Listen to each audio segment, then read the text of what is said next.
नमस्कार. Healing touch या YouTube चॅनलमध्ये मी डॉक्टर संगीता तुम्हा सर्वांचं स्वागत करत आहे. आपण खूप दिवसांनी एका महत्त्वाच्या विषयावर आज बोलणार आहोत.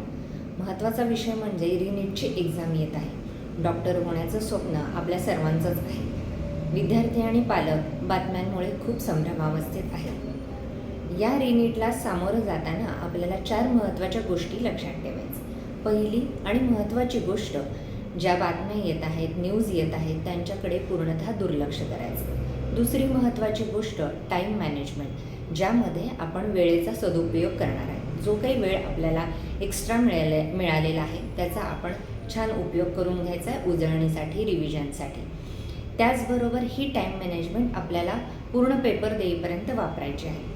टाईम आपल्याला प्रत्येक प्रश्नासाठी जो दिलेला आहे तो ठराविक टाईम आहे, त्यामुळे तिथे पण तुमची टाईम मॅनेजमेंट महत्त्वाची आहे. त्याचबरोबर सेंटर आपल्या घरापासून दूर असतं, एक्झाम सेंटर.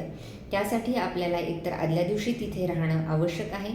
खूप जवळ असेल तर वेळेच्या आधी 1 तास तरी तुम्ही तिथे पोहोचणं आवश्यक आहे.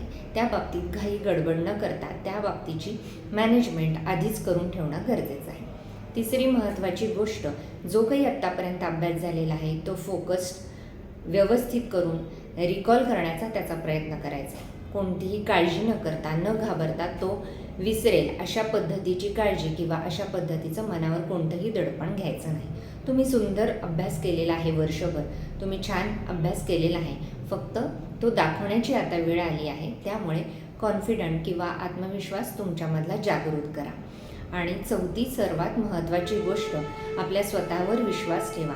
कारण हार्डवर्कला शॉर्टकट नसतो. तुम्ही केलेले कष्ट हे महत्त्वाचे आहेत. परीक्षा देताना आपल्या कष्टाशी प्रामाणिक राहून तुम्ही पेपर द्या. पेपर फुटेल का, काही होईल का, ह्या भीतीपोटी कोणताही प्रश्न सोडवू नका.